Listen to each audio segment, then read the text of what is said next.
इन students, आज हम आपको लेकर चल रहे हैं 400 साल पीछे। उस समय जब लोग मानते थे कि धरती ब्रह्मांड का केंद्र है और सूरज और सारे ग्रह नक्षत्र धरती के चारों ओर घूमते हैं और आकाश में सब कुछ एकदम परफेक्ट और अटल है।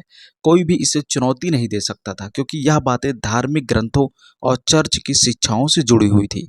लेकिन ऐसे समय में एक व्यक्ति पैदा हुआ जिसने अपनी दूरबीन से आसमान देखा और कहा, सच इससे अलग है। वह व्यक्ति था गैलीलियो एंड गैलीलियाई, जिन्हें हम आज आधुनिक विज्ञान का पिता कहते हैं। गैलीलियो का जन्म 15 फरवरी 1564 को इटली के पीसा शहर में हुआ। उनका परिवार बहुत अमीर नहीं था। पिता विचेंजो गैलीलियाई एक संगीतकार थे और माँ का नाम जूलिया था। घर में पैसों की तंगी रहती थी, लेकिन उनके पिता विद्वान थे और गणित व संगीत दोनों में अच्छी समझ रखते थे। शायद यही वजह थी कि गैलीलियो को बचपन से ही चीज़ों को गहराई से समझने की आदत थी। बचपन में गैलीलियो बहुत जिज्ञासु थे। जब भी कोई घटना देखते तुरंत पूछते, यह क्यों हुआ। अगर लट्टू घूमता तो सोचते, यह रुक क्यों जाता है। अगर कोई चीज़ गिरती तो पूछते, भारी चीज़ तेज क्यों गिरी और हल्की धीमी क्यों। उनकी यह आदत कभी कभी घर वालों को परेशान करती, लेकिन यही सवाल बाद में दुनिया का सबसे बड़ा वैज्ञानिक बनाने वाला था।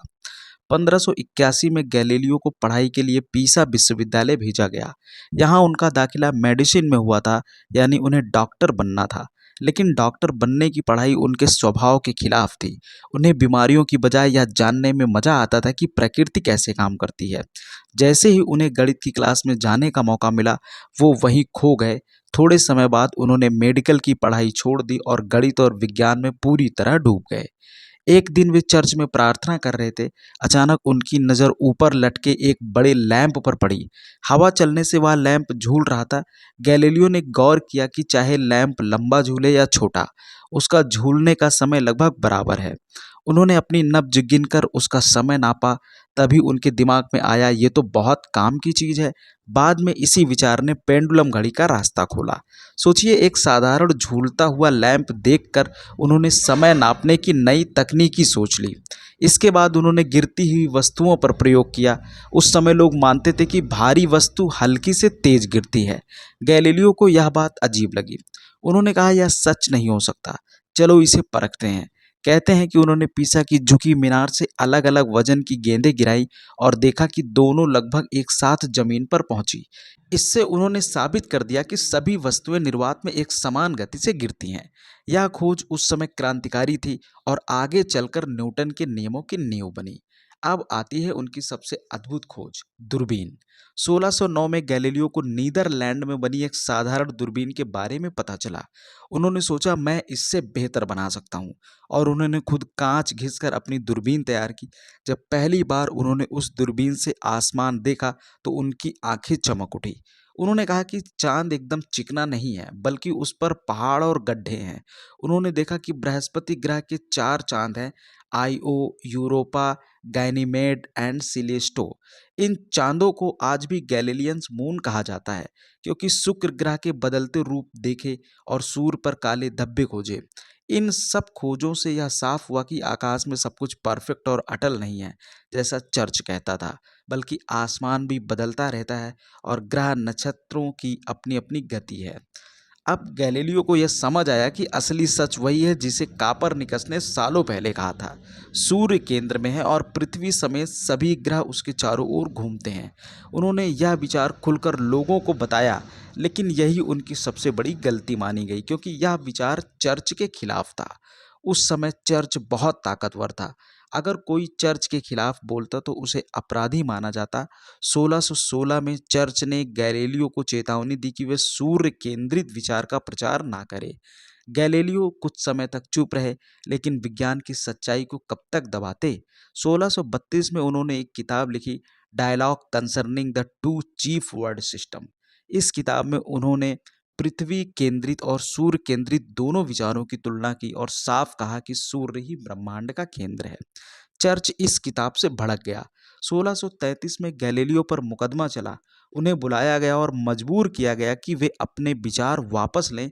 आखिरकार उन्हें कहना पड़ा, पृथ्वी नहीं घूमती।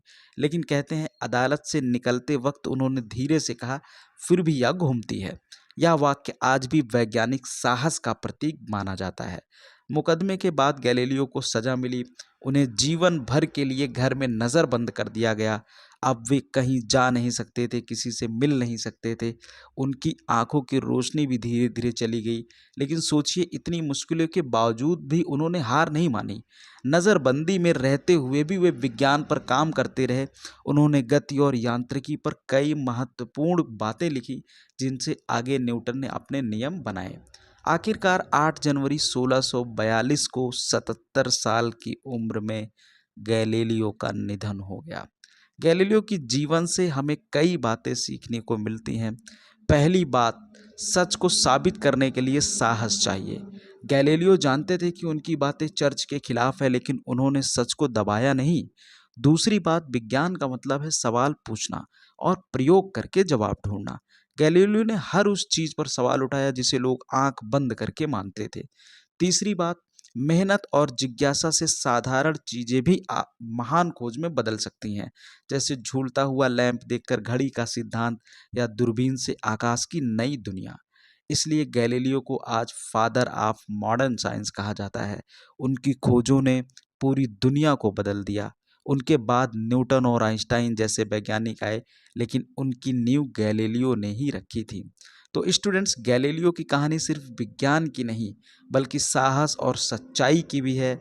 यह हमें सिखाती है कि सच्चाई को दबाया जा सकता है, लेकिन मिटाया नहीं जा सकता। गैलीलियो ने भले ही जीवन के आखिरी साल कैद में बिताए हों, लेकिन आज पूरी दुनिया उनके नाम को गर्व से याद करती है। इसी तरह वैज्ञानिकों के जीवन परिचय को जानने के लिए आप फर्राटा फिजिक्स चैनल को सब्सक्राइब करें। से हम मोटिवेशनल साइंटिस्ट स्टोरी आपके सामने लेकर आते रहेंगे, उनके जीवन के बारे में लेकर आते रहेंगे। जय हिंद एंड थैंक यू।